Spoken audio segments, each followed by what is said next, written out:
evening, everyone, and thank you for sharing a few minutes of your time before you get into the actual reason that you are here, which is to understand a little bit more about working in the solar industry here in Alberta. And I want to talk a little bit about what we have done with respect to the solar industry so far. So since our government was elected, installed solar capacity in this province has tripled. And it will continue to do so. So over the 3 years that our residential and commercial solar program is in place, it's expected to generate 300 new jobs per year. And that's just on the residential and commercial solar program. We have a number of other solar programs moving along right now as well. We have a program for all of our new school builds. We'll have solar. We have an on-farm solar program that has, every time that we expand that program, it is fully subscribed and we have to expand it again. We have an Indigenous solar program whereby Indigenous communities can install solar on band offices and elsewhere. We have a municipal solar program. We have, since about a year ago, 40 projects have been completed or are underway across 24 municipalities, and they are everywhere from northern Sunrise County down to the south. It's about $2.5 million. 22 projects are already complete, and we know that there's a number of new projects moving along, and in the next budget year we'll have more to say about that as well. We'll also have more to say about how we expand our opportunities. It's about more than just rooftop solar. It's about distributed generation. It's about community generation, and certainly we have undertaken some of the regulatory work to make sure that our electricity grid can accommodate some of these future challenges that await our electricity sector as it evolves. And there's more to come on that, and there's more to come this spring.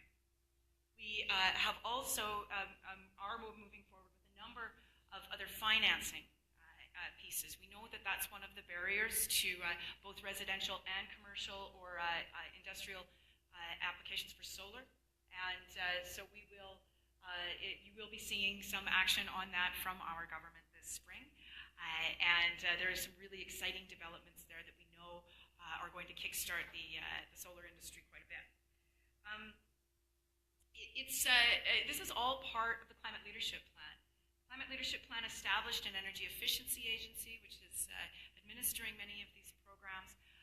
And in addition to the renewable side, generally speaking solar, we also have a number of energy efficiency programs, including a very robust programs for businesses, nonprofits, and institutions, and now moving forward with industrial efficiency, so heavier commercial, light, and small to medium-sized industrial. And that is an area where there is also a tremendous amount of opportunity. There's been a lot of pent-up demand for those investments, and now that the government has come to the table with a number of rebate programs and other ways to really kickstart that activity, we are starting to see it move. And there will be a number of opportunities there for everyone from Boilermakers and insulators on up to power engineers. And so we know that's the future of the economy, whether it's in the traditional oil and gas sector or in the services sector or anything in between. Alberta does have a number of efficiency opportunities as well, and oftentimes the efficiency and the renewables go hand in hand, and that's where really there's a lot of business development opportunity for us to embrace. We are beyond a point now where it's not true now, even if it ever was, that the environment and the economy don't go together.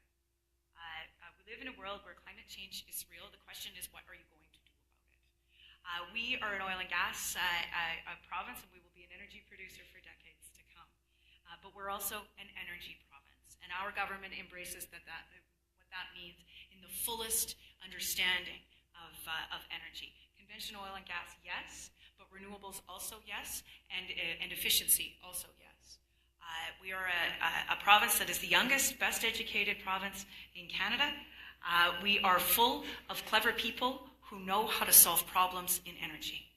And so we are looking for ways that we can put all of that expertise to work, and that Alberta can lead, yes, in conventional oil and gas, but also in all of those technologies of the future. And so I really look forward to working with all of you, to working with the Solar Energy Society as well. Rob Harlan is here. It's really nice to see you, one of the solar pioneers here in Alberta. Hearing from you about what kind of training opportunities that you were looking for, what kinds of future investments from the province, and how we can support this industry growing here in Calgary and across the province. Thank you. Thank you very much, Ministers Phillips and Minister Schmidt. Tonight, I think we have a wonderful presentation for you. This topic of working in the solar industry is really fascinating, just because of such the great growth that's going on, the interest that's going on through the various government programs and further environmental education. Basically, Alberta is waking up to the possibility of renewables, and Alberta's entrepreneurial spirit has stepped up as well. We really see it in terms of the companies that are stepping forward, wanting to get into the industry. So we're going to be conveying to you a lot of information, hopefully, about the different professions within the solar industry, because it's not just solar installers. There's a lot of options. And we've invited some really wonderful people here tonight, Calgary area primarily, businesses that have various positions in the solar industry, and we'll talk a bit about what they're doing, what their hopes are, how they got where they are, that kind of thing. So, let's see.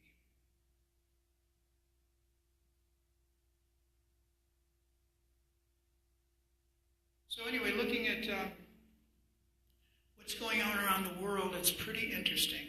We've been a little insulated from this kind of growth here in Alberta because we've been so happy with our fossil fuel resources. We're rich in that respect. But other countries are moving quite quickly with this. An interesting example is the States.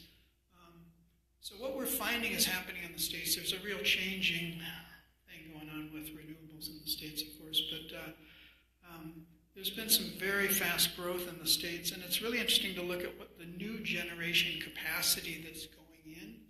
These are the sources of electricity generation that are being chosen to go in.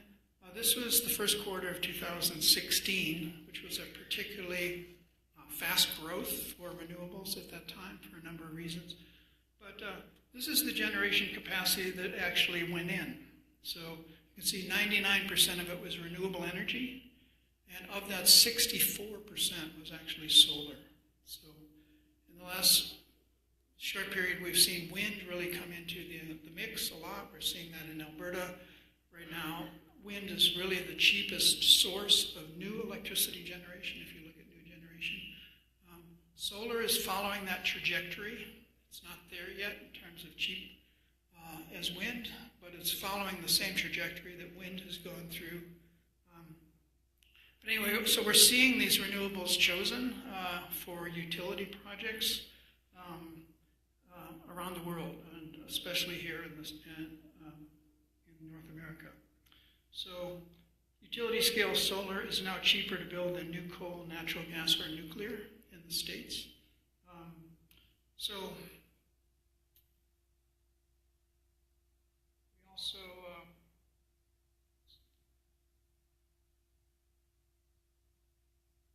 if you look at the employment, how it plays out in terms of renewable energy jobs, solar is really the big job generator.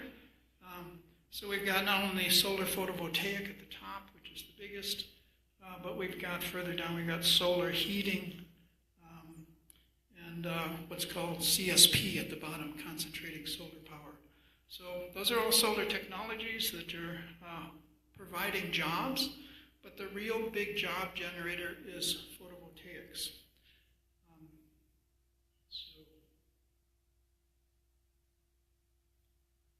And if you look further at a pie diagram of the clean energy jobs, it's really interesting to notice the power of energy efficiency as a job generator. That's the big piece right there, and that's why it's justifiable for the Alberta government to move into all this efficiency work potentially. But Anyway, within the solar industry, there's a number of jobs. Installers, of course. We're talking about solar electricity primarily here, but there's also solar thermal systems, solar hot water systems, passive solar design. All of them need installers, designers, engineers, of course, structural iron and steel work. There's a lot of that going on in the large solar farms. Commissioning and testing is a job that we're seeing coming about in Alberta as these systems get larger. O&M, operation and maintenance on these systems, although we do have to put a plug in for solar, there's very little maintenance on these systems. Project and construction managers, safety managers, manufacturing positions. There's some potential manufacturing that could come into Alberta. Distribution and sales, the whole supply chain. Marketing, of course. Research, there's certainly jobs in research. Developing new products, and training and education. So lots of different opportunities there. So what's interesting to look at is we have on our website what's called the Solar Providers Directory. And we've designed that really for the general public to be able to hook up with industry. So we list a whole bunch of solar companies on there. Right now there's 202. The earlier slideshow said 180, but that's indicative of how fast things are moving. So within that, it's a really good resource. We hope you use it if you're looking for a solar business, for example. If you want to see what solar businesses are doing, if you're looking for a job and you're trying to see what kind of work they're doing, all those businesses have information about themselves on there. So there's a good search function on that directory. You can search by the services they offer, whether it's off-grid or solar farms or whatever. The service area, you can type in a town in Alberta and it'll tell you which companies are willing to service that area, how many years the companies have been in business, and that's pretty important, the number of years they've been in business and how many systems they've put in. Those are important because we have a lot of new businesses cropping up, and you really want to know a little bit about what these businesses, what they've actually done. So you can search by products offered, whether they're doing resale, sales, or wholesale, and also you can check the credentials. So there's a lot of functionality there for you. So it's kind of interesting to look at what's gone on. These are numbers from our directory over the past 4 years. So in 2014, we had 34 Alberta solar businesses in our directory. And that has increased. Sorry, these numbers are a little skewed here. This is the Mac PowerPoint interface you're looking at here. Anyway, last year we had 195. That dropped briefly to 145 because in our work with the Alberta government, we've set up a code of conduct for Alberta solar providers. We developed this code of conduct with the help of CANSIA, the Canadian Solar Industries Association, and now we're requiring every business that's listed on the solar directory to sign the code of conduct. So it's a way to elevate the business, but just to put in perspective, right now we've got 202 solar businesses on that list. So it dipped down briefly when we required everybody to sign the code of conduct to 145, but then it came back up. So, tremendous growth, lots of interest in people starting businesses. There you go.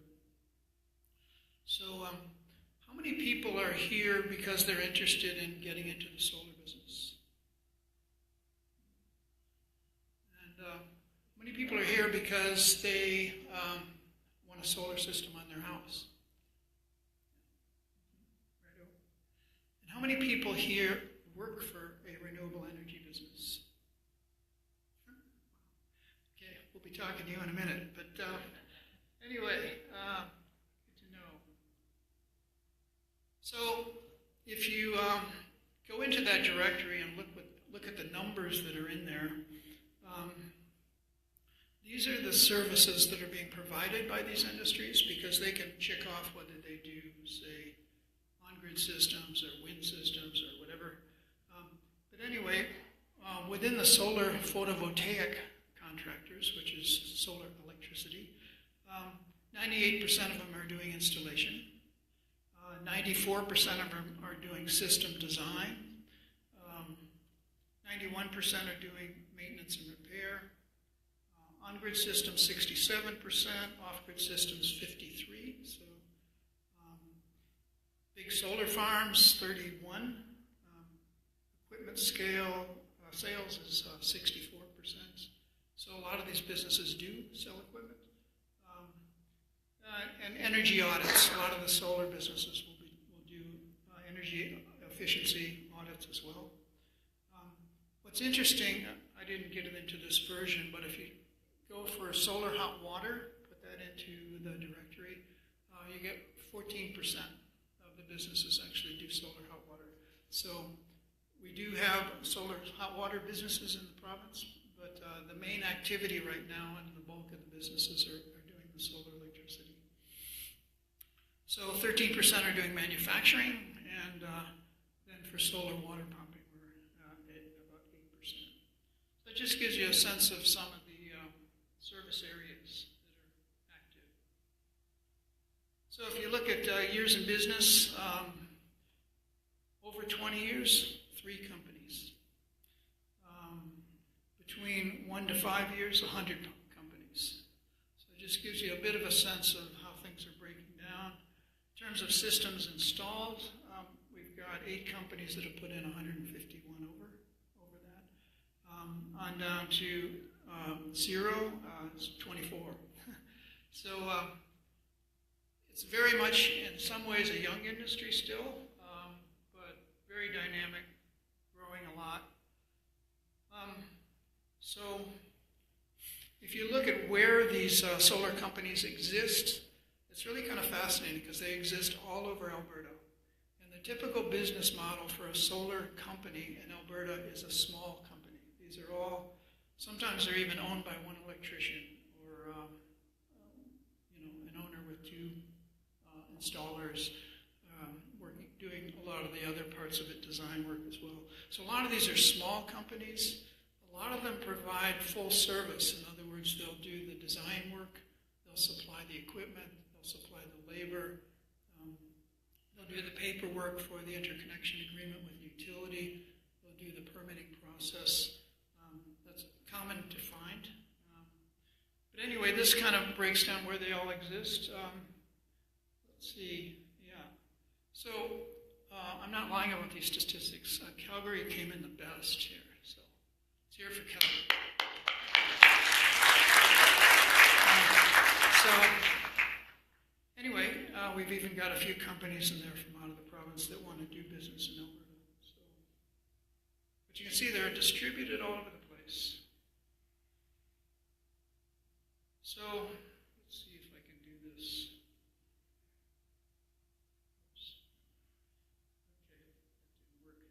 Anyway, I'm going to try to do this. So you're going to have to imagine a little things here, okay? So Alberta has the microgen level of installations, and these are pretty much rooftops, farms, small businesses, anything up to 5 megawatts. These are the small systems that are meeting the loads of the facility and might have a little bit of extra to export to the grid. So beyond microgen, Alberta also has a category called distributed gen. So these are the big systems that are pumping into the distribution and transmission network in the province.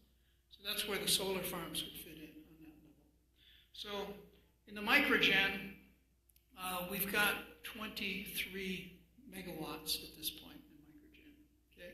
It's taken us 30 years to get there. The plan is by 2020 to have 65 megawatts just within microgen. That's 2 years away. So, but what's really interesting is to look at the distributed gen.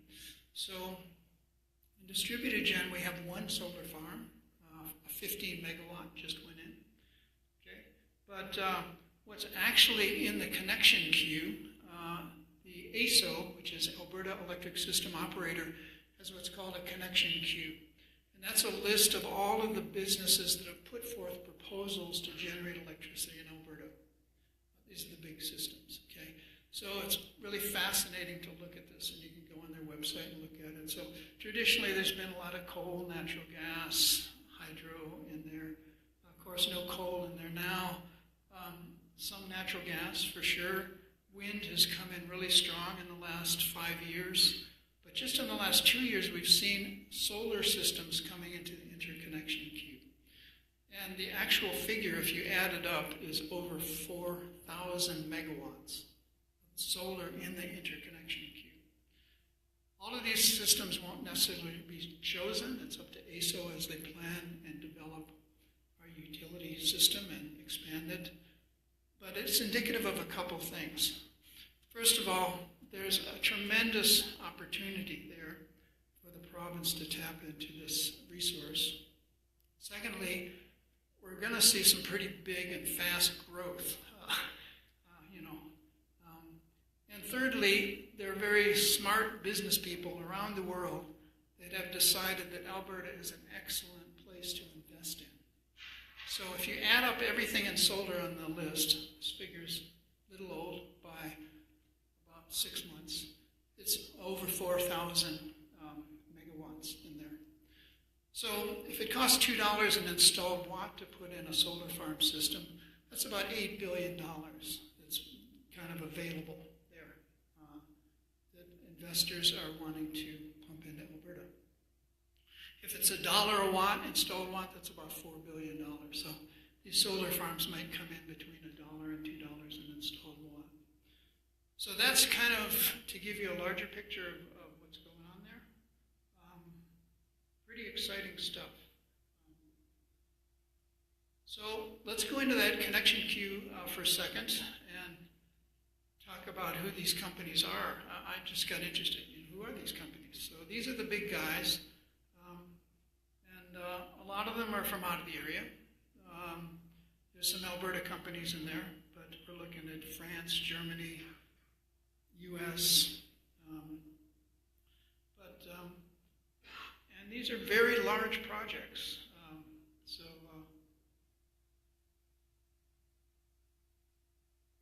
lot of that's coming.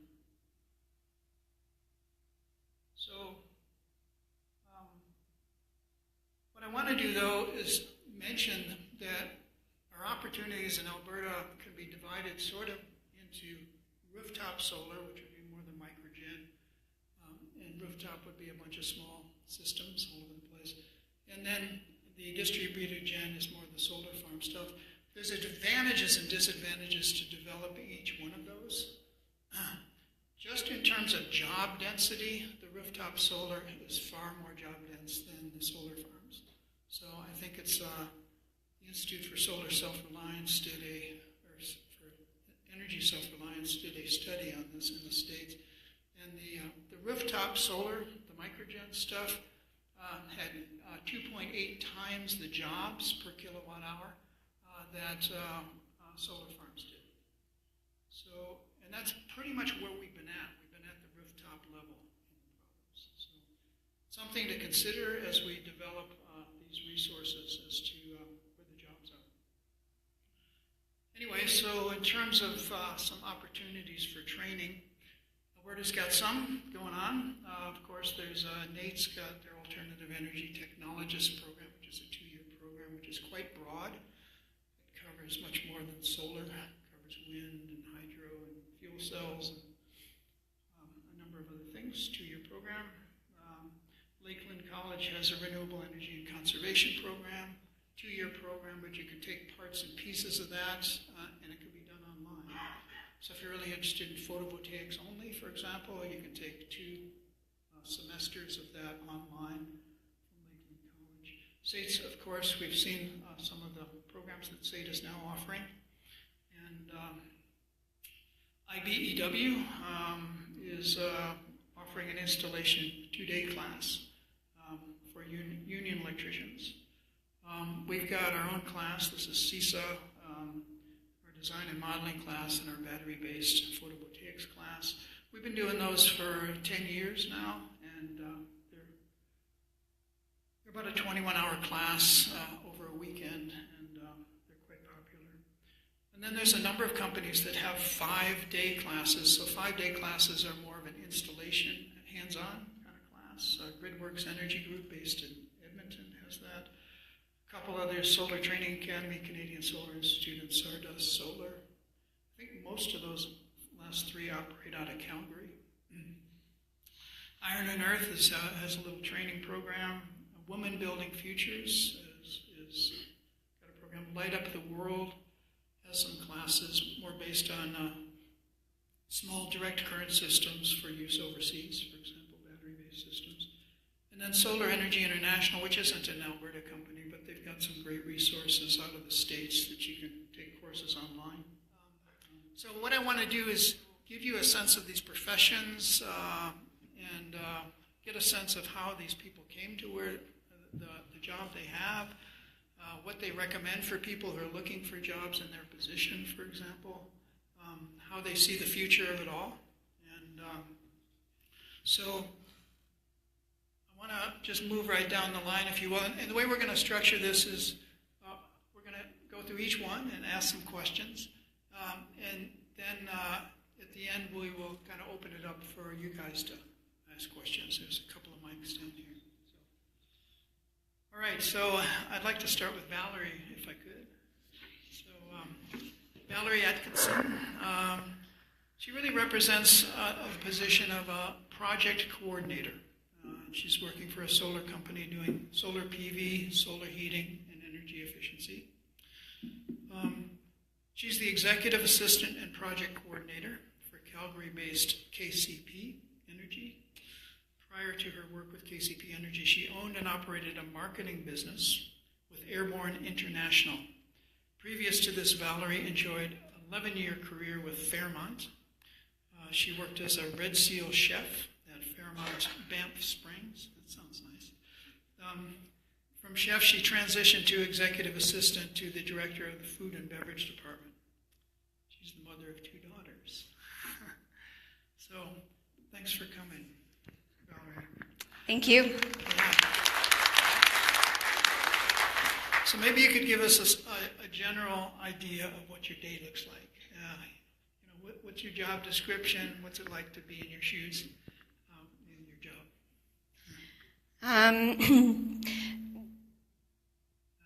Can you guys hear me? Is it big feedback? Okay, sorry. So I basically see a project from start to finish. And I'm the first point of contact, usually, if that is a residential, mostly residential, and also for commercial projects. And so I assist with sales. I assist with getting proposals and contracts together and getting those out to the customers. And then from there, you're good? Okay. From there, I see the entire project through. So I'm working with our installers, I'm working with our project manager, our electricians. I'm responsible for doing all of our invoicing, all of our payments. I also work on doing the necessary permits, microgeneration agreements, so I work with Fortis and NMAX and other third parties. I've also gotten into actually producing our single line diagrams, so I'm doing some of that. And then doing the rebates for Energy Efficiency Alberta and maybe municipal rebates and anything else that would apply. And then I see the project through to the end and even go as far as energizing systems with customers, troubleshooting, and follow-up. So my day is quite busy, managing projects at the various stages and working with our team to make sure that everything's getting done on time. So that position that you've got really sounds like it demands a whole spectrum of skills, really. So what, the ones specific to solar, like you're drawing single line drawings and such, how did you learn that?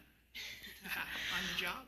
I did learn it on the job. So you explained some of my background. So I brought a lot of experience not necessarily in the solar industry, but having to be detailed and organized, working with different computer programs. And then as I got into this industry, adapted that, brought solar into it, and learned with myself. Some of it's self-taught and guided, and then also with our team. So for the single line diagrams, spend time with our electricians, learning how to do that, what it means, and what they look like. So, yeah. Yeah. I think we find this, too, in the industry, that there's a lot of learning that just goes on the job. I mean, a lot of the solar companies are training their own people. Yeah, definitely, yeah. 100%. Yeah. Uh-huh. So where are you headed with all this? Where are you going to be in 5 years? Or where would you like to be, for example? Well, I would like to continue working with KCP and in the industry. I see a lot of opportunity. I love to learn new things, so I'm learning every day, and I think that's going to continue. And I'm really excited. There's a lot of interesting and exciting things going on, and I see a lot of potential. So I would like to stay with the company and continue to learn more about the industry and see where it takes me. So does KCP anticipate hiring in the next year? Yep, we are. We're looking for installers, electricians, and salespeople. So when people come to you with a resume, and I know you get a lot of resumes, what advice do you have for them? Advice? Yeah. Well, aside from maybe what they've done in school and certifications and things like that, we're definitely looking for people who are passionate about the industry, people who are passionate about making a difference. They need to be go-getters, people who are willing to learn and have a can-do attitude. And I would say now's the time to do it, and not to wait. In terms of summer hasn't hit yet, is that what you mean by now's the time? Now's the time, yeah, that and in general, with everything that's going on with the province. Yeah, wonderful. Well, thank you. You're welcome, thank you. Yeah.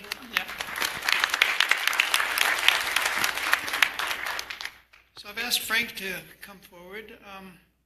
Frank represents a solar PV company that he's got a lot of skills, and he's doing various things, as you'll see very soon. But it represents a solar PV company that does both off-grid and on-grid, quite a bit of off-grid work. And that's not necessarily totally the norm with all the solar companies. But Frank has a wonderful history, and he's been a heavy equipment operator for 32 years. He's been involved with many different industries, from agriculture to logging, from oil and gas to alternative energy. For several decades, Frank's been installing off-grid solar systems and full-time generator systems in various locations throughout Western Canada. He's also been an integral part of developing operational farms with solar generator power sources in Africa, specifically South Sudan, throughout 2012 and 2013. Frank presently works with Red Deer-based CBI Solar, also called Carbon Bite Industries, I think.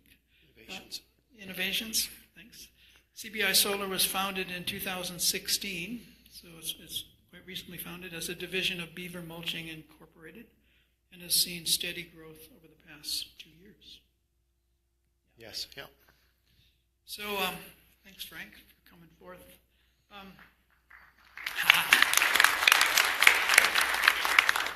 So give us a sense of what your daily life looks like, what in your job that you're doing.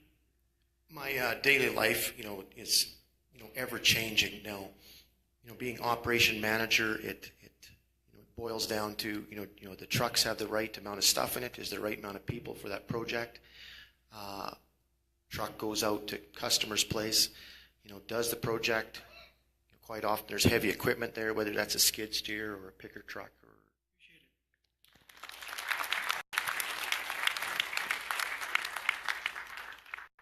Okay, Adam. So Adam Gagnon.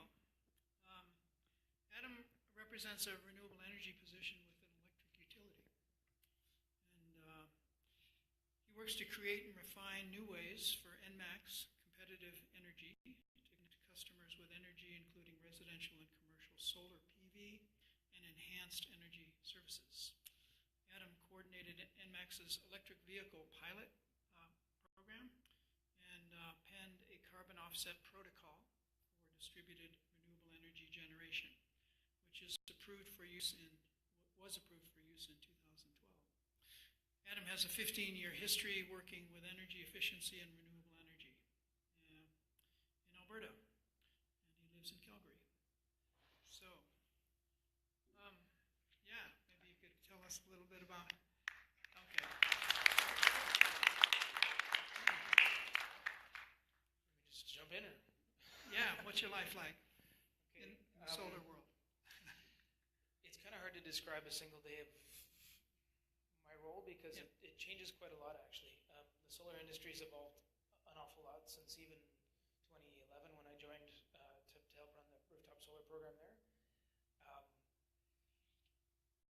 Putting together conceptual designs and working with customers. So it really, like the others, I think every position in this industry, no matter where you look, you kind of have to be a jack of all trades because this is a really dynamic and ever-evolving kind of industry. So whether your background comes in one of those areas or another, sort of have to be prepared to be focused, to be streamlined, but also be able to be dynamic enough to be part of an organization that might not be a very huge organization. We have to do all those different pieces. And even within a large organization, they're all elements and they're all part of something that's a little more complicated than the status quo, and you have to figure out how to communicate those things well with customers too. So where'd you learn the technical stuff, you know? I mean, you embody a lot of knowledge about Alberta's Alberta's electric energy technologies in particular. Did you learn that on the job? How'd that work? So my background came more from energy efficiency. So previous to NMAX, I was actually with C3, formerly known as Climate Change Central. It was the predecessor to Energy Efficiency Alberta that ran efficiency programs on behalf of the provincial government. So, I designed and ran commercial lighting, retrofit programs, and some residential energy efficiency activities, but also larger scale sort of industrial energy efficiency activities like a cold weather biodiesel pilot with Shell and the trucking industry. So I think being able to work between a bunch of different units, between energy and GHGs, and to be sort of conversant in all those areas, and to be able to work within corporate frameworks, but also face-to-face, sort of recruiting truckers and getting them to use this test fuel and have no upside necessarily to keep the results clean. All those sorts of things factored into the history. I sort of had a personal passion in renewable energy and running diesels on renewable fuels and a bunch of things over the years I could talk about afterwards. So where are you headed with all this? Well, the world's really our oyster here. Going forward, the electricity industry is just exploding with all kinds of new opportunities. So there's rooftop solar. We're looking at what does battery storage mean for the electricity industry. There's utility scale projects that are happening in front of us. So there's just so many different aspects. Even the wires company.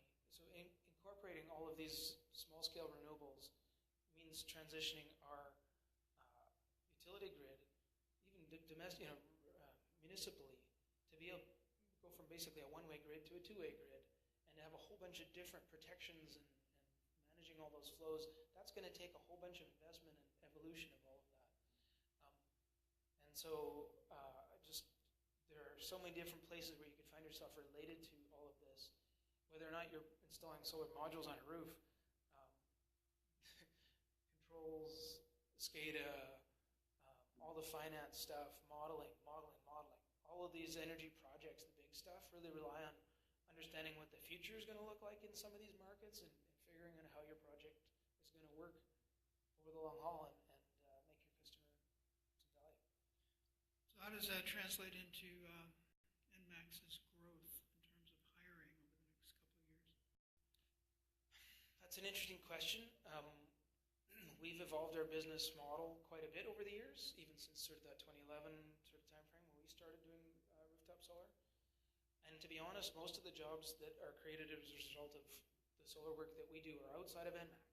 So we actually generate a lot of jobs in the installer companies that we work with through. There are, like I said, a bunch of job opportunities sort of within NMAX over time, looking at those controls and from NMAX Power's point of view, how to sort out the grid aspects. And within our team, basically it's like running a renewable energy developer business within a large organization. So there's elements of communications and marketing and all those different pieces. So we may hire from time to time, but there's probably more jobs created outside of NMAX right now than within it related to this field. Any particular advice for people seeking jobs in this field? I would say do whatever you can to get some work experience. So it's great to get educated through programs and even NABSUP level technical training, that sort of thing. But there's, hands-on training is excellent. Experience, whether it's volunteer stuff abroad or installing your own things, it all helps. Nice. Thanks, Adam.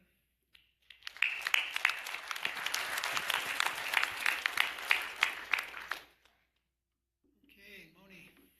Hi. Hi. So, Go ahead, debauch on my last name. It's okay. yeah, thank you. I was just going to ask your permission. You're good to go. I'm going to let you say it first. Should I just say my name? Yeah. Moni Kautharani. Kautharani, how about that? Yeah. Great, thank you. So Moni's a professional installer for a large solar electric installation company. So she's representing solar photovoltaic installers. She is a solar PV technician and crew lead for Calgary and Edmonton-based Skyfire Energy. Moni's background is in construction. She's worked as a heavy equipment operator, cabinet maker, and carpenter. She's a self-proclaimed do-it-yourselfer who enjoys all trades. Moni is very passionate about sustainability and natural building. Her dream is to build and live in a self-sustaining, off-grid, rammed earth home. So we know what you're doing in 5 years. So great. So maybe give us some insights into what your daily life looks like in the workplace. The basics of what we do generally is we come into work, we meet with the project manager, and we figure out what electrician his team can do, what apprentice and where we're going and what we're doing and the size of the job. We load up the tools and go out to the job and get on the roof, do a site assessment, fill out a safety sheet, then start hauling all the heavy equipment up to the roof, tools and whatnot, and taking measurements and getting to work. Nice. So you've got a lot of history in construction, of course, a lot of skills and confidence there. But in terms of the Canadian Electrical Code and the photovoltaics section, and how did you learn all of those skills? Was it pretty much on-site? School. Mostly school, yeah. Like which school? Oh, SAIT. I go to SAIT. Okay, Yeah. there we go. I just actually finished school on Friday. All right. Okay. Testimonial. Yeah. Congratulations. Yeah. Most of code you learn at school because there's only very few things that you run into in the solar industry. So it's repetitive and you learn it very quickly. But everything else that you learn about the electrical code is heavily covered in school compared to on the roof. Right on. Yeah. But I imagine you've done some training through Skyfire. For what? I mean, just in terms of your skill development. Oh yeah, definitely. Of Oh, yeah. course. Yep. Of course. Yeah. So, where are you going to be in 5 years? What's your plans? I'm going to be living on an island Okay. somewhere down south where it's warm. No, I'm kidding. After I become an electrician, I would love to travel the world and install solar, starting with Africa, actually.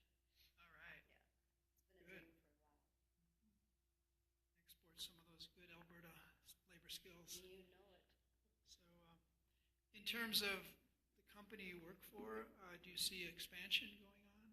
We are currently experiencing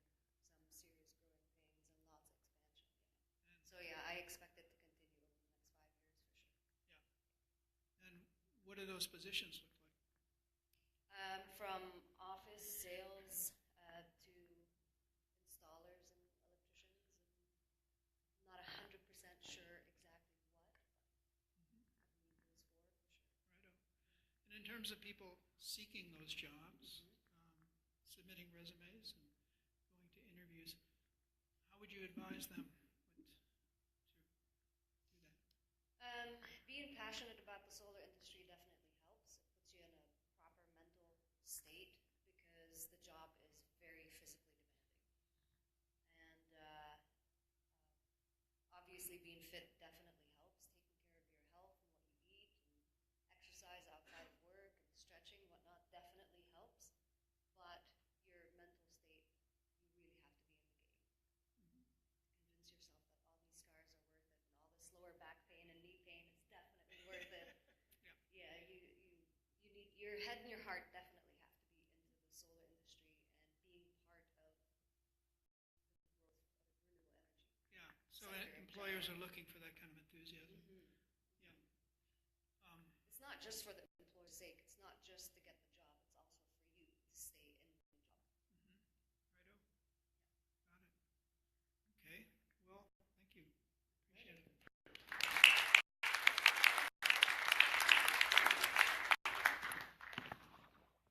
Hi, Tom. Hello, Rob. So, Tom Jackman. Tom's going to kind of offer us insight into a couple of professions. He has a lot of hats. We're just going to talk about two of them, I think. One of them, Tom's an educator, works here at SAIT.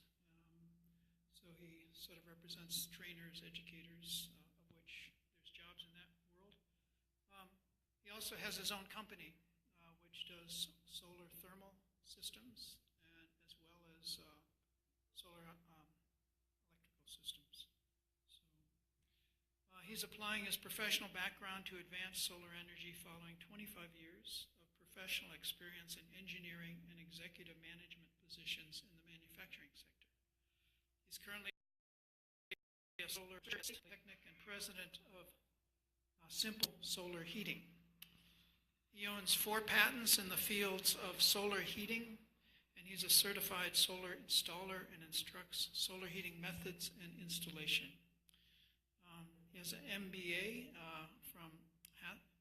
from School of Business here in Calgary. He's also a NABCEP certified installer. He's the director and volunteer in numerous solar and environmental organizations. Busy guy. So, Easily bored. yeah. So, what do you do during the day? Well, during the week, I get up and go to SAIT. All right. Tell us more. And at SAIT, I have the good fortune to work very consistent with my passion to help move us to a more sustainable society. So my role in Green Building Technologies Department is really trying to help companies and individuals and students learn more sustainable methods. So part of it is making more energy efficient buildings. Another part, it's kind of my specialty, is bringing in the renewable energy piece. And those things, they have to be measured, to be managed and approved and rated. So most of my day is spent looking at how things are working that we put together or somebody else put together, and trying to figure out if that was a wonderful idea, but you better try another one, or if it really does have promise and is worth commercializing and moving forward with. So you're an educator of renewable energy. With your Simple Solar hat on, what's your position there? Do you own the company? Did you start it yourself? Yeah, I own Simple Solar. When I left the manufacturing world, it was unscheduled. As many things happened in our modern industrial age. And after a couple of months of bumping around, I started to help some guys that had these ideas for solar heating. Because of my background from the manufacturing world, a lot of product development and process improvement, and figuring out how to do things smarter. introduction to solar, and that was almost exactly 10 years ago. And I got kind of smitten by it. So I spent the summer of 2008 learning how to boil water and burn myself, and figured out that this stuff works. We got to figure out how to control it, and ended up with some neat ways to do solar heating a little bit different than what's being done in industry, which ended up being patented technology, which was the basis for my company, Simple Solar. So you have a NABCEP certification. That's a pretty tough certification. How did you pass that test? What kind of training did you have? When I got into solar thermal, Dave Kelly here was putting on the CANCIA solar thermal training course, and that's where I started formal training, and I think that's probably the extent of my formal training, specifically for solar thermal. Yep. The rest of it really came from, like I said, burning myself in the field, Yeah. and moving on from there, and doing projects, working with plumbers and heating people, and solving problems and learning every day. Yeah. So where you headed? What's the next few years look like? No, I'm not looking for any kind of an island. I'm having way too much fun now. I came to SAIT for a 6-month contract, and that was 6 years ago. And I'm still having fun doing that. And Simple Solar has several employees, and they're moving forward with that. So I get to interact on all those things. I get to bug people like Matthew here for parts, and Adam here. We're working on a project together, and so on. So I'm having the time of my life, and I'm quite content to carry on until they push me into a hole and cover it over.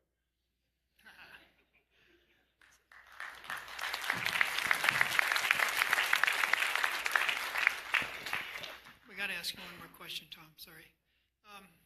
So, are SAIT hiring educators? Is the Green Building Technology Center hiring in the future? Yeah, SAIT, Green Building Technologies and the research group more broadly inside SAIT is really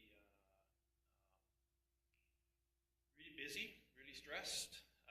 Unfortunately, SAIT itself is kind of in the status quo and is part of the public sector, and it's a tale of two stories at SAIT. So there's hiring freezes and salary freezes and cutbacks, and people are trying to count paper clips and so on, and then some of the research initiatives, we just got clients lined up the door, and we get government grants to do research and so on and so on. So it's a little bit of a tale of two cities. So I wouldn't really want to promise too much at SAIT, but it's a great place for people to get some experience, particularly students or volunteers.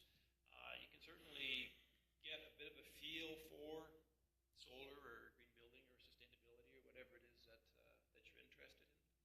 I do get the sense, though, in Alberta, there is a real need for teachers in this field. Yeah.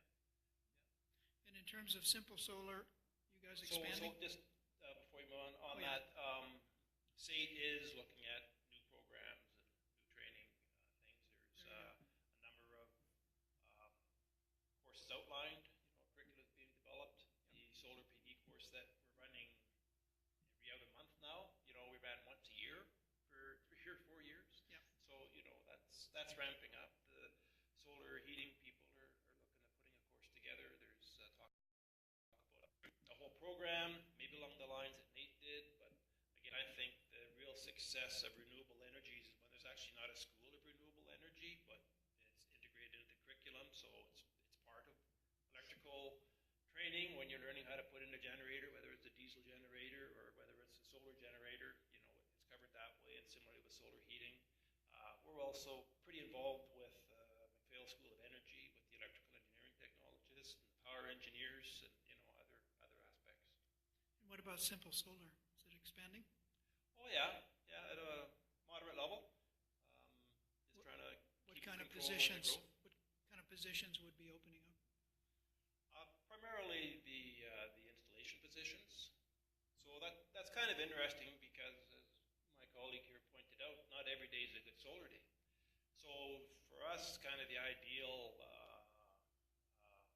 person to get involved with us is actually going to be pretty independent and already have 1 or 2 other things on the go and wants to do, some solar as part of the thing because they're keen about it and so on.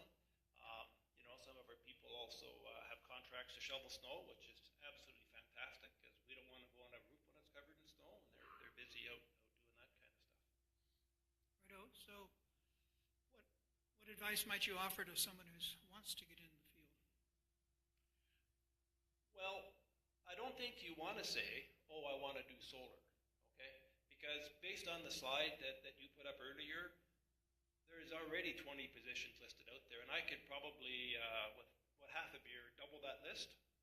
So I think what you want to do is learn your skills, whatever it might be, and then figure out how can I get part of this into the solar industry. So if you sell insurance, there's insurance needed for solar jobs, right? If you're a financer, there's finance needed for solar jobs. If you do computer modeling, well, you don't have to do video games. You can model solar production jobs, and on and on and on. So whatever your skills are, learn about solar. Do your own house, somebody said, or volunteer, whatever. Get to know a bit about the industry, then get involved, but learn how to apply your skill set to the industry, as opposed to look at the industry and say, okay, I'm here, give me work. It's kind of the other way around, in my opinion. Right. Excellent. Well, thank you, Tom.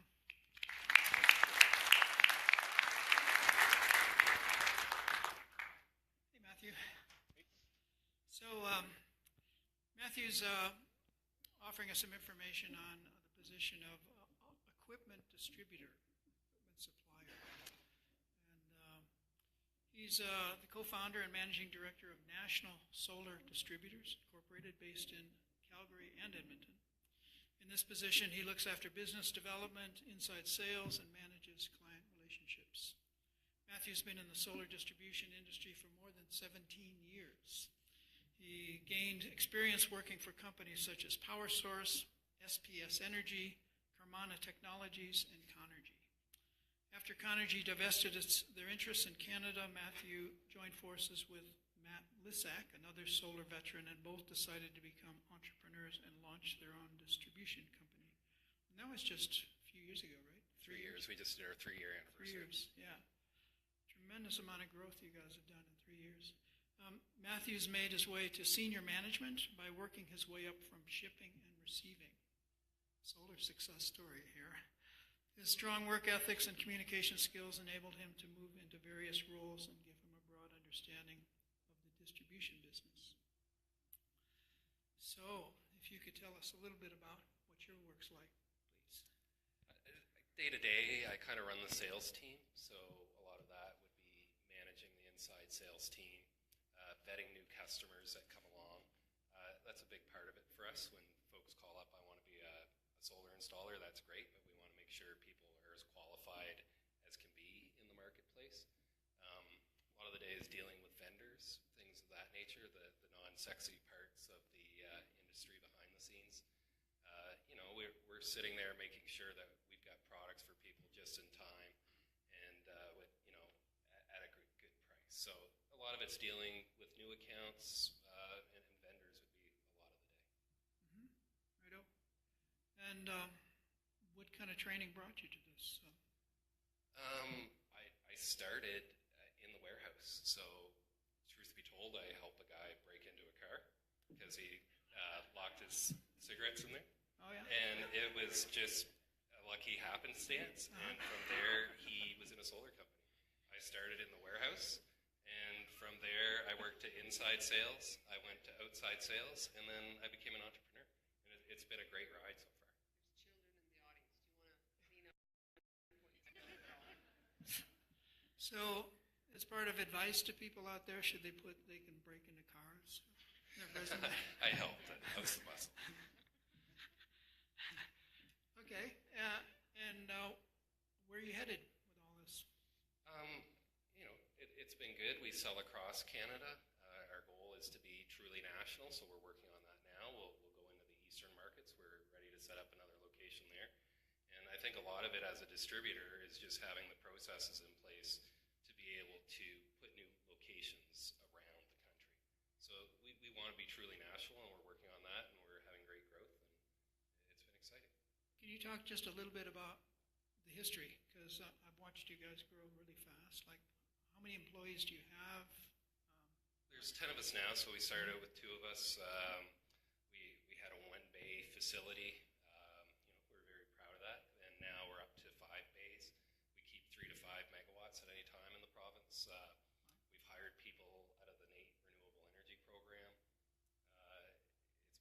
good. So we've been able to create good jobs and I think a really good culture within our company that we're really proud of. Beautiful. And what are you looking for in resumes that come across your desk? For us, there's not really a traditional path to getting into the solar industry. I think if you have some passion and you're showing some initiative and you come to us and you've taken some sort of training or you're trying, start from wherever. I think just get your foot in the door and we're happy to train you from there. And there's great training programs out there, as we've seen earlier. So, if you've taken one of those things, then definitely you've got a better chance. 10% of people that come to us maybe have some sort of solar background. And if you're showing some sort of initiative, then we're more apt to bring you on. Interesting. Great. Well, thank you, Matthew.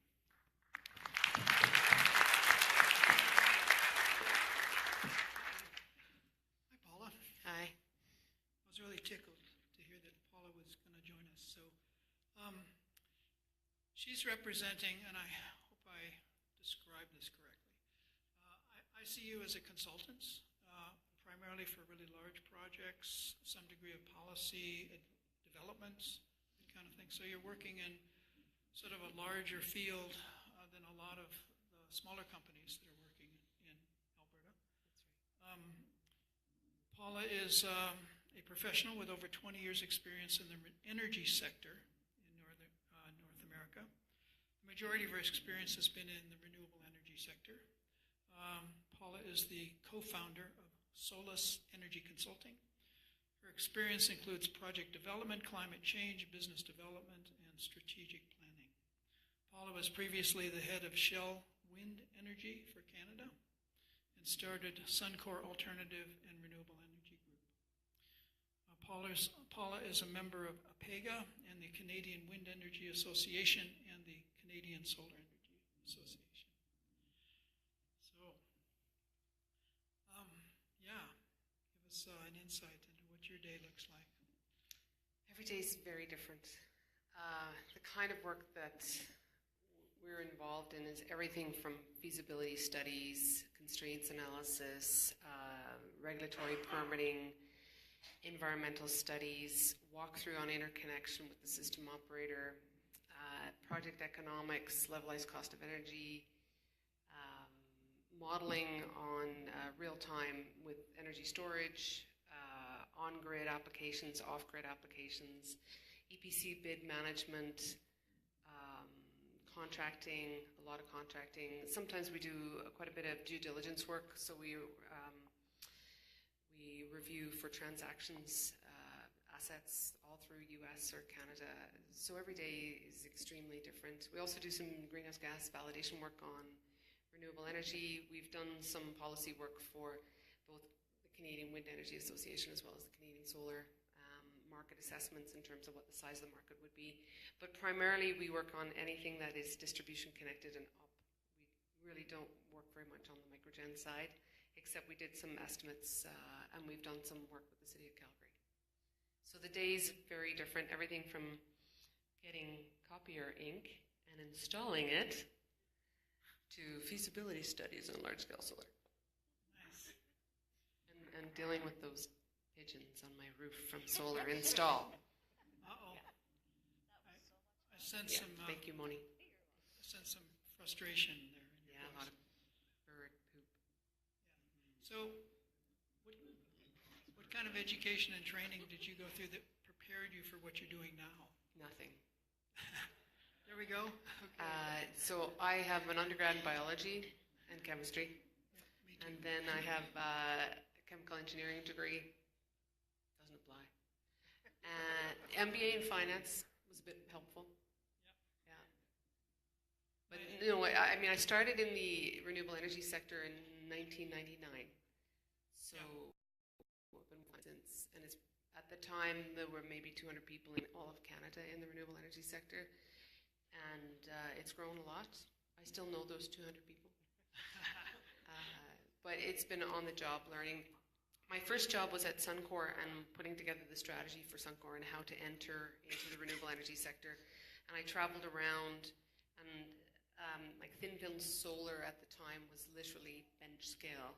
Like you're looking bench scale at a postage stamp of thin film solar. But it's come a long way, and there was no training available. Since then, I actually have taken the SEI course on just PV Solar 101, which is helpful, sort of filled in the gaps. It was helpful. I did the online one, which is, I think, harder than the in-person one. Just like to give myself that plug compared to those that did it in person. Yeah. So no, not really any training. I wish there was more formalized training, and I also wish there was university level. It's really important for people to understand the difference between a kilowatt and a kilowatt hour. It's really important to understand where electricity comes from and the impacts that our choices have on electricity. So we see a lot of this in the solar industry right now. People are essentially building their own knowledge base, pulling it in from a lot of different places, sort of pulling it together. There's no direct certificate program in Alberta for a solar installer or a solar consultant or whatever. So Solus Energy, are you hiring? Are you expanding? So we now have 46 people. We have an office in the US and an office here. We have hired quite a bit over the last year, so we're at a bit of a plateau. For us, it'll be very interesting what happens in the election in 2019 as to how many more positions we add on. And because I think Alberta is coming to a crossroads with regard to the renewable energy sector. We've gotten our legs under this government, and I'd like to see us running on whatever happens after 2019. But I think that'll be pivotal. Yeah. So watch how you vote. Yeah.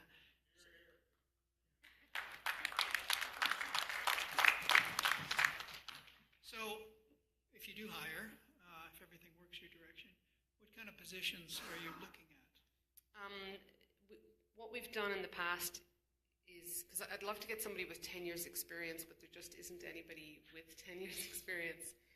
So we've tended to hire interns and then grow the interns into analyst jobs and give them on-the-job training. Typically, we have either a technical or science background or a business background. We actually have one lady who has a history background, but she's related to me, so we'll give her that. The key thing is when, for example, we had, for the internship jobs, we had over 100 applications for an intern job. Yeah. And I gave them, of course, to my other interns to figure out which interns to hire. And they very quickly picked up a pattern on if in a resume somebody is able to demonstrate their ability to have compassion for another human being by volunteering their time or helping out the world in some way, that then put them a cut above everybody else. That, as well as passion and interest and fluency in vocabulary, so I don't have to tell you the basics of the renewable energy sector or electricity or sustainability. Knowing that climate change is real is a requirement to work in our company, and knowing that it's man-made also a requirement. We will not hire anybody who doesn't understand that. Okay, there you go. Great, well, thank you.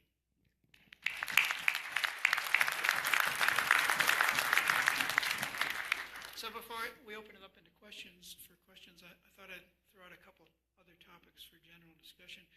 We hear this about the need for intermittent, there's intermittent work over a period of a year, say, because of weather conditions, winter, etc. Some people can't have continuous work. And it's been interesting watching the solar industry evolve as we get more advanced. I've seen companies have various strategies to adopt to the fact that it's winter a good portion of the time here and cold. But has anybody got any insight into how you guys are working with that? What I hear is some installers are just doing a lot of energy efficiency upgrades. Energy audits can be done in the winter. Lots of planning, preparations of bids, that kind of thing. Any thoughts on that?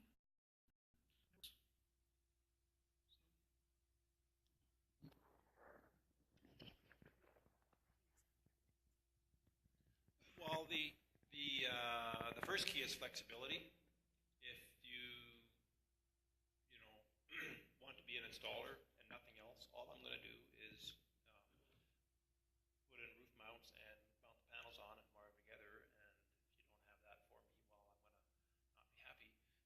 That's not going to be very helpful for a solar company. So as long as you're flexible, that goes a long ways.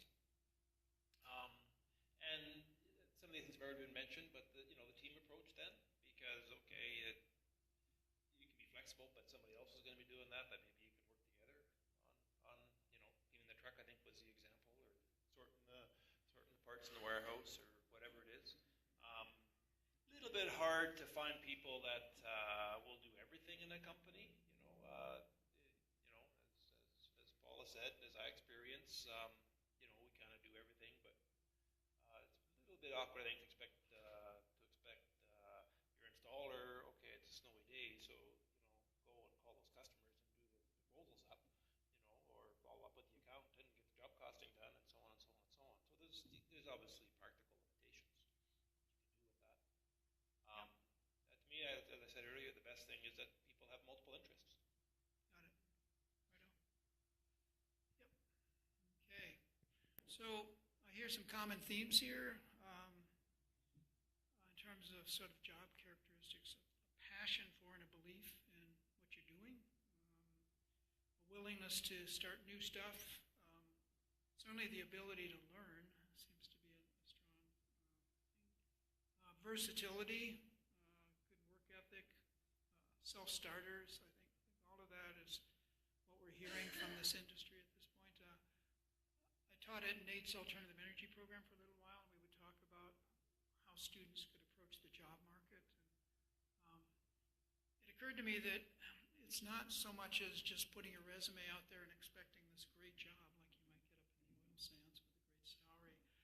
A lot of it comes down to starting your own business. A lot of the people that came out of the Nate alternative energy program just started their own business. They essentially had a vision, moved ahead with it. So, one more question for you guys. So, when you got the position you have in renewable energy, how many of you took a pay cut?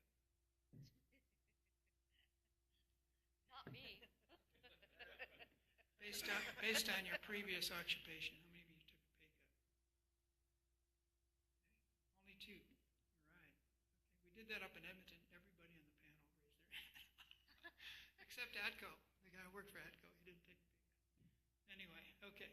I raise that because that's what we find sometimes, that people coming out of a cushy job in the oil and gas industry, often they just don't have the solar industry doesn't have the ability to support those kind of wages in a lot of cases. I just want to throw in a thing. Is this one on? One of the other pieces that's sort of necessary, depending on whether you're sort of going at it from the consulting angle or sort of, you could say utility, but basically we're sort of project developers too in a way, is an understanding how the market works here. So besides the installation itself, is how does this market function, and how do the parts fit together? And I found that to be a hard thing to sort of get into from the outside. And I just wanted to throw out a suggestion that oftentimes there's sort of consulting literature, gray market literature sort of, that describes projects or analysis of Alberta's market or other markets. And you start to get a sense of how and why it's different in Alberta, and how this market functions, and how generation has had no government money in it, and how all those pieces fit together. That's really fundamental, because we have an awful lot of hype going on at the moment about the expansion of the solar industry and the wind industry. There's a lot of folks coming in from outside the province that may not understand the subtleties of at least the way this market was sort of structured before. Yeah. And that resulted in a lot of sort of language barrier on a technical level of just, how come this seems to be the way it works elsewhere and it's not the way this market works? That really was a big hurdle to sort of overcome for a lot of folks. And I hope that the education programs are doing a better job of that now than they used to, because that wasn't really something that was taught. You learned, core subject material in those areas, but anyway. So some experience, even if you spend some time in the consulting world before you come to a specific, like pure solar, pure wind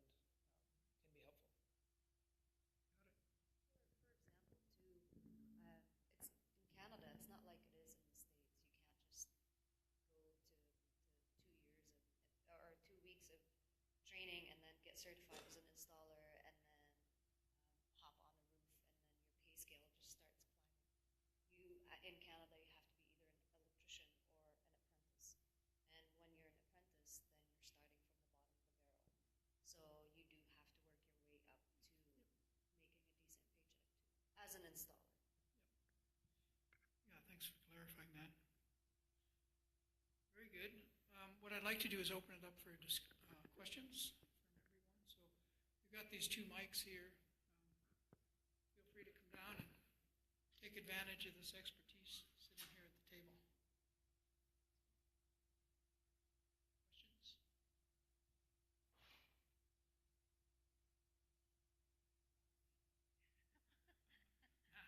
You said it all.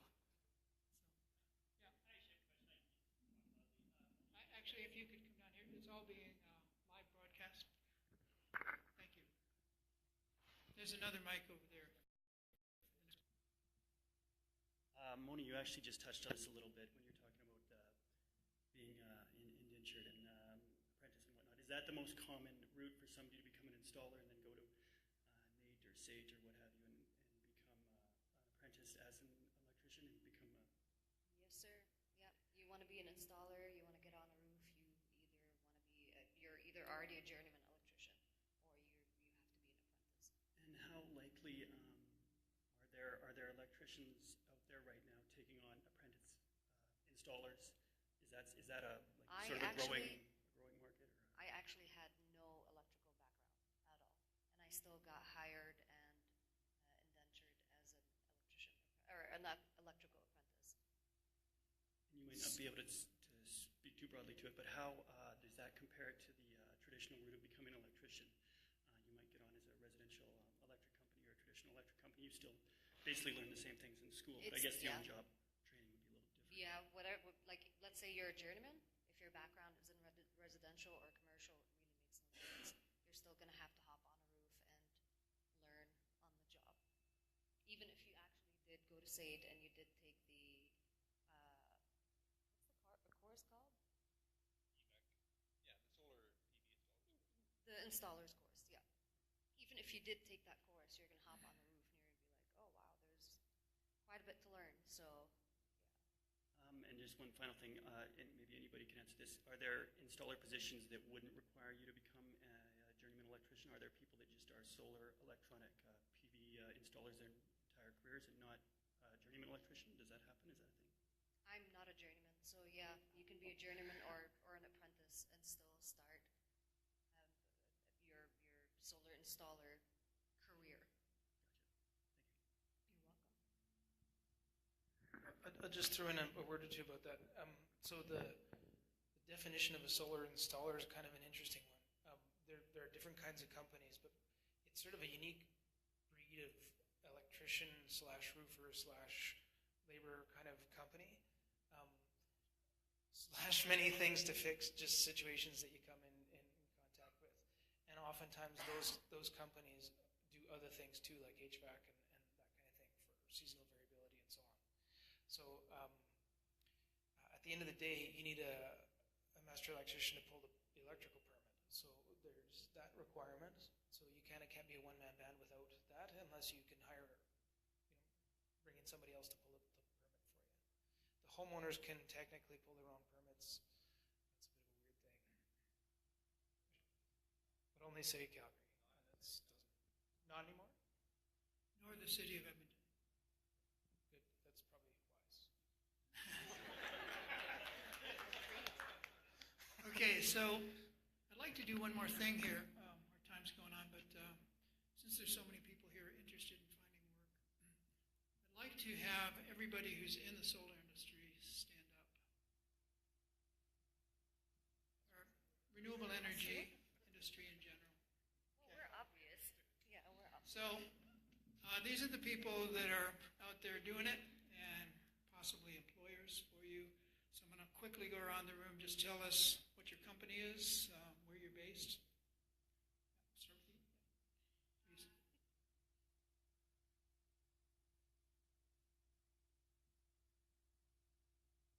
Skyfire Energy as an assistant. Yeah. Thank you. Dave Kelly with Skyfire Energy, started the company, been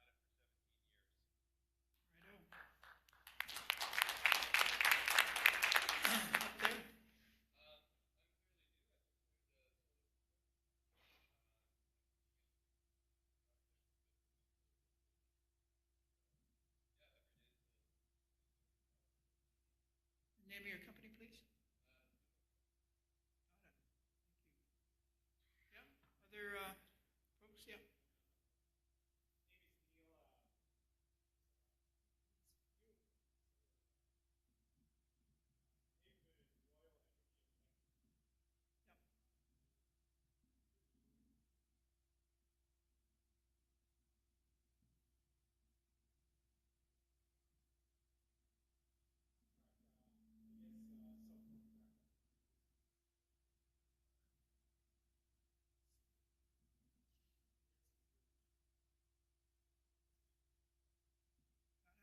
Got it. Thank you.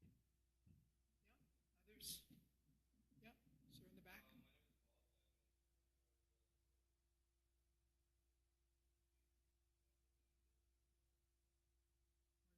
Right.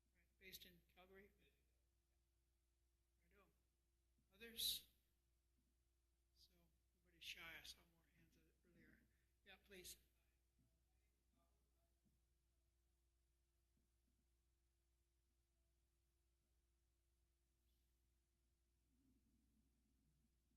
Righto. Thank you.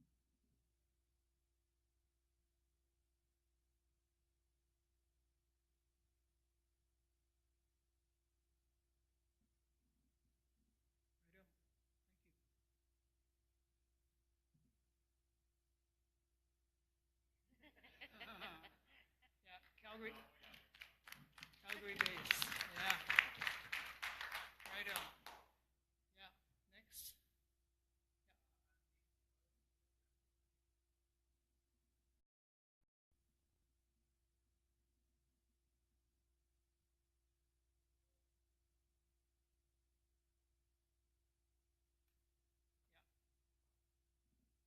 Great. Thank you.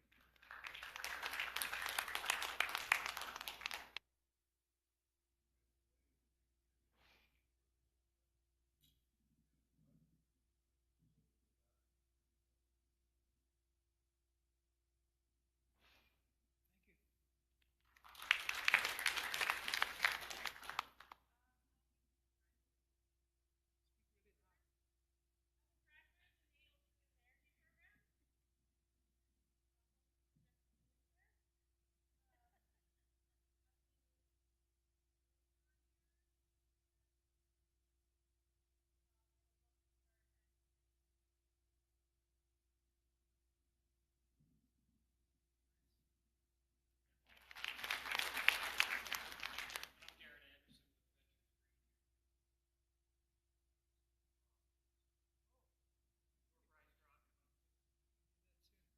So the reason I asked the companies to stand up is that what I've observed is a lot of these solar companies get a lot of resumes. And it's at the point sometimes where I don't think they even advertise their jobs because they don't want to get deluged. So a lot of what is involved here, I think, is networking and just getting to know people and developing those relationships. And so that's why it's important to notice who's here in the industry and get to know them. So that's a tip for you.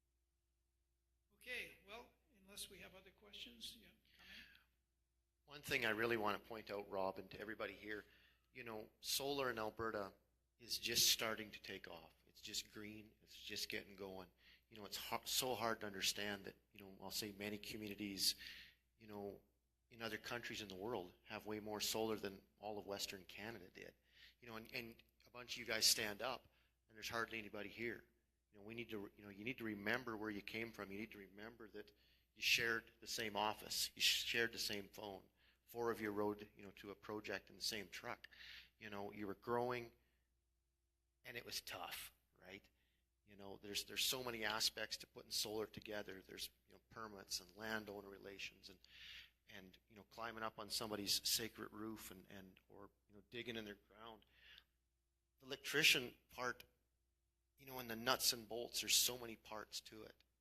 There's so many parts, and somebody comes out of class, shows up to you, and you take their resume. It's like, there's a great person. Like, I got to carry 2 solar panels up a ladder. Yeah, so it's an amazing growth, and I don't think anything else has this. been involved with this for 40 years, every year seems like it's just future and it's growing and it's going to be great. It's pretty much continued that for the past 40 years. So it's a growing industry, and it's just such a hopeful industry. One thing Paula touched on was May of 2019 coming up. And so one of the other jobs that I've taken on over the last little while is the lobbying efforts.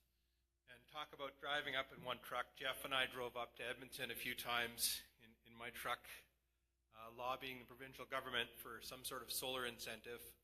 It finally arrived in June of last year. Having been to Edmonton, been talking to energy ministers from Greg Melchin to was it Mel Knight said we don't want to subsidize one industry over another, and besides we put $2 billion into carbon sequestration. So I encourage everybody here to talk to your MLA. I encourage everybody here as we get into the May election to go talk to every candidate in your riding and ask them what they're going to do about the solar industry, about the renewable energy industry, about cleaning up the air in Alberta. So it's something that everybody can do, whether you're an electrician, an engineer, professional lobbyist. So that's another really important aspect to keep this industry going. We're at the point where we almost don't need subsidies, but we don't need the industry going backwards with political interference. So I encourage everybody to talk to their MLA, talk to candidates in the upcoming election.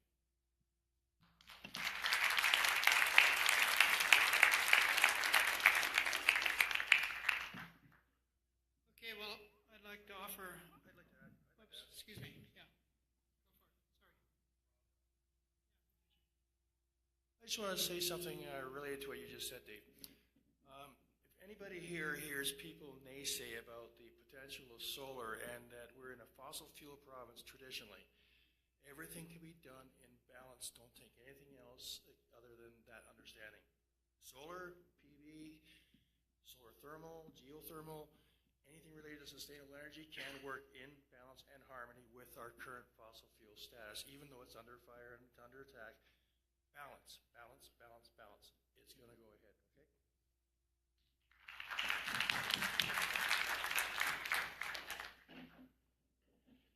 I just wanted to say thank you for putting this event together. It's been really informative, and I'm glad to see this kind of events happening here. I had a question for Adam from NMAX. When you look at the sort of the traditional supply of electricity in the electricity industry, it's typically been utility companies providing electricity to the masses. And when you look at all the innovation that's happening in battery storage and solar and wind, it seems plausible that in the next decade or two, every household and business might be creating or generating its own electricity. How do utility companies see that as a matter of concern?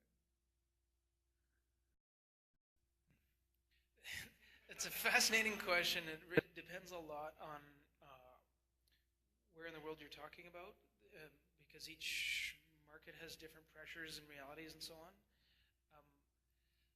I can say we at NMAX basically try to take the approach that we would like to be the supplier of energy for customers in whatever forms that evolve in our market.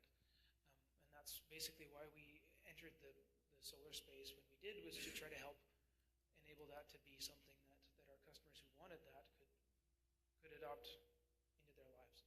So we're looking at new technologies, both on sort of the grid side from NMAX Power, but also sort of behind the meter solutions for peak shaving and all those other ways to sort of manage your own utility bills.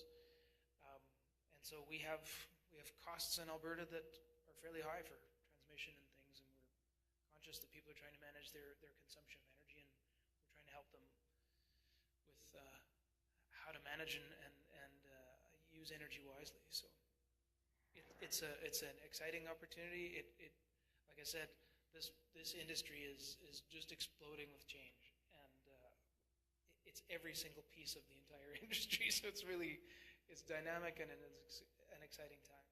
But we definitely want to be a part of all that. Just want to supplement to that. So if you look at Alberta's demand, it's only like less than 20% of it is residential. And so you have large-scale industrial, and that's very different from Ontario, which 80% of it is residential, and 20% is. So if you have residential integration of solar plus energy storage, it has a huge impact in some place like Ontario. But in Alberta, because our population density is so low, and our total population compared to our demand, that we still have this large-scale industrial demand that we need that goes 7 by 24. And so the residential is not going to be able to provide that for them. So we'll still need probably at least medium to large-scale generation as well, just because it's so different from Ontario. That even if everybody was looking after their own residential needs, you still have this industrial need. This will be our last question. You had said 4,000 megawatts in the queue, or megawatts. What is the capacity for Alberta? Like, what's the generating capacity? And with coal coming off, is there specific incentives to go with more green sources? I think we have 16 gigawatts is our generating capacity. So our I'll let you answer that. we have about 16,000 megawatts installed. That is about a 40% reserve, so we're 40% more than what we actually need. Our peak is usually a winter peak, around 9,000 megawatts, around there. 11? Okay. So we have way more than we need. The plan is by 2030 that coal goes to zero, and with that would be essentially growth in combined cycle, coal to gas for sure, and renewable energy. So wind and solar. And if you go on to the Alberta Electric System Operator, they have a long-term outlook, and that shows you the megawatts by year of what they're expecting it to be. So I'd really like to thank our panelists for coming out here and sharing.